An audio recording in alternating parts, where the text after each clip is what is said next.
इस एक्ट का पूरा नाम है VBG RAM, राम फिर जी।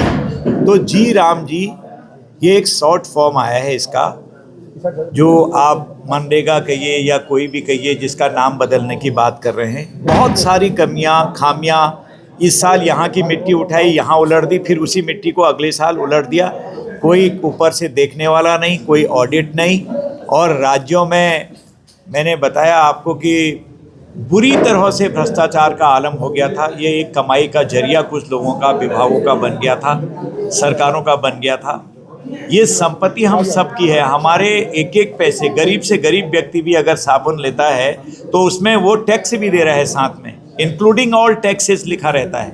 उस पैसे का दुरुपयोग क्यों हो, सही बने, ताकि 2047 में विकसित भारत जब बने उस समय आधारभूत ढांचा हमारा खड़ा हो। इतना बड़ा पैसा दे रहे हैं। अभी तक 11 लाख करोड़ रुपए कुल खर्च हुआ है जब से ये बना है।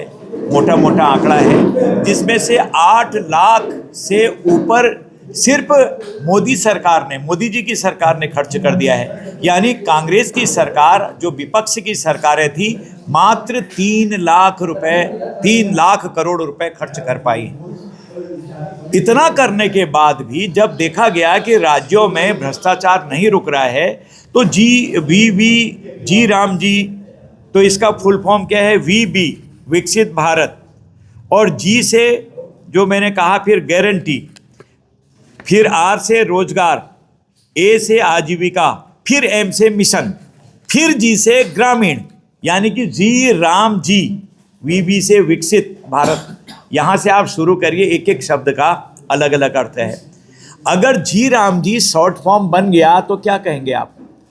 जैसे आप केमिस्ट्री में पढ़ते हैं Ca फलाना फलाना, K2SO4 फलाना, तो ये तो शॉर्ट फॉर्म है, उसका लंबा नाम तो अलग है। कहाँ पर इसमें राम जी का नाम, तो जी राम जी शॉर्ट फॉर्म बन गया। तो इससे चिढ़ क्यों हो गई? किसे बदल रहे हैं? कांग्रेस ने तो कई बार बदला इसका नाम, जवाहरलाल नेहरू के नाम पर लाए हैं। 600 करीब पुरस्कार जो थे, या फिर जो किसी को सम्मानित किया जाता है कांग्रेस के बड़े नेताओं के, इंदिरा जी के नाम पर, राजीव जी के नाम पर, जवाहरलाल जी के नाम पर रखे गए हैं। परिवार से बाहर निकलते ही नहीं थे। यहाँ तो मोदी जी ने ऐसा कुछ किया नहीं। कर्तव्य पथ रख दिया, नाम आपने देखा होगा, जो सड़कें थी आपकी, उनके नाम किस तरह से बदले हैं, लेकिन भारतीय शैली में भारतीय नाम दिए, अपना अपने परिवार का किसी का नाम नहीं दिया। अब कांग्रेस को चिढ़ ये हो गई कि विकसित भारत 2047 में अवश्य बन जाएगा, क्योंकि उसका पूरा खाका और उस लाइन पर विकास योजनाओं को आगे ले जाने का बीड़ा मोदी जी ने उठाया है। अभी से उन्होंने कुछ न कुछ बदनामी करना शुरू कर दिया है, लेकिन लोग समझते हैं। इसीलिए मैंने थोरो आज एक एक चीज को यहाँ आज बताया कि ये तो एक क्रांतिकारी, ऐतिहासिक और दूरगामी प्रभाव रखने वाला एक्ट है। इसमें कुछ लोग कहते हैं कि राज्यों को क्यों इसमें उसको क्यों भागीदार बनाया? भाई, राज्य मुफ्त का चंदन घिस मेरे लल्लू, ये चल रहा था कई जगह। जो विपक्षी सरकारें थी, हमारा मुफ्त में ऊपर से आ रहा था, वो समझ रहे थे दुरुपयोग पर दुरुपयोग, दुरुपयोग पर दुरुपयोग। चूंकि उनके हाथ में सब कुछ था, न ऑडिट हो रहा, न कोई उसकी कहीं किसी के खिलाफ कोई कार्रवाई हो रही। उड़ाओ और पेट भरो। सबके पैसे को अकेले कुछ लोग ले रहे थे।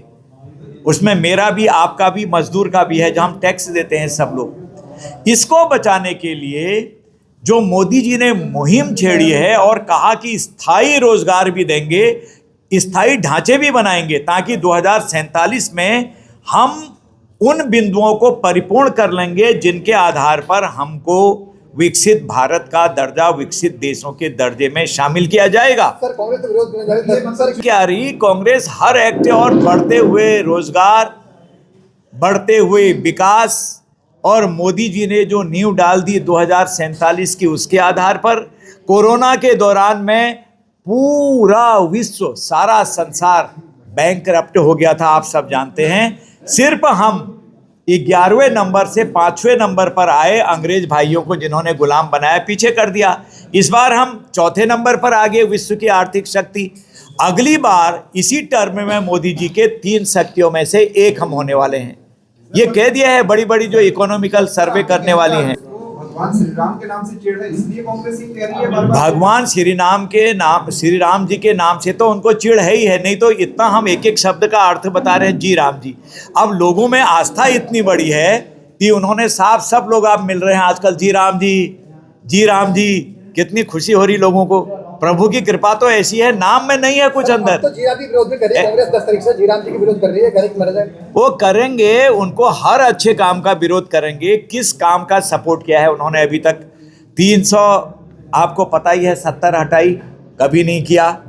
हमने एयर स्ट्राइक किया और हमने वहाँ पर आपको पता ही है किस तरह से पाकिस्तान के अंदर गए, और हमने अभी सिंदूर ऑपरेशन किया था, आपको पता ही है ऑपरेशन सिंदूर, उसमें भी विरोध किया आपने किस चीज पर हमारा समर्थन किया है? कांग्रेस की मति भ्रष्ट हो गई क्या श्री राम जी का? नहीं देखो ना, मैंने कहा, मैंने तो खुलेआम, चाहे उसे मजाक समझे चाहे कुछ भी कहे, मैंने कहा आपकी बुद्धि भ्रष्ट हो गई है। आप 13 नाम का सिद्ध मंत्र पढ़ो, अगर आपको इसमें भी राम जी दिखाई दे रहे हैं जबकि इसके माने अलग हैं जी राम जी के। श्री राम जय जय राम, आपकी गाय भी बिगड़ जाएगी तो वो भी दूध दे देगी। कुछ लोग उसको उल्टा बोल लेते, कुछ लोग सुल्टा बोल लेते, लेकिन मैंने गाली तो नहीं दी, हंसी मजाक में बताया। वास्तव में मति भ्रष्ट हो गई है और बिल्कुल सोचने समझने की शक्ति खत्म हो गई है, या जानते हुए ऐसा कर रहे हैं कभी भी, और बोलने में शिष्टाचार खत्म हो गया है। कैसे अपने से बड़ों से नहीं, उस मंत्र की ताकत है। हमारे वहाँ राई मंत्रते हैं, मैं आपको बता दूं, राई में कई लोग उसी मंत्र को करते हैं, श्री राम जय जय राम, श्री राम जय जय राम। कुछ लोगों के लिए ये मजाक हो सकती है, जो लोग इसको मानते नहीं हैं। तो इसलिए तो मैं कांग्रेस के मित्र, विपक्ष के मित्रों से कह रहा हूं, अरे एक ही मंत्र कर लो, कम से कम सही बात कहने की शक्ति तो आएगी। आगे बढ़िए प्रधानमंत्री जी, जब देश बचेगा तब हम बचेंगे, किसने कहा था? अटल जी ने। आगे बढ़िए, हम आपके साथ हैं। ये है विपक्ष का काम 71 के वार में। सर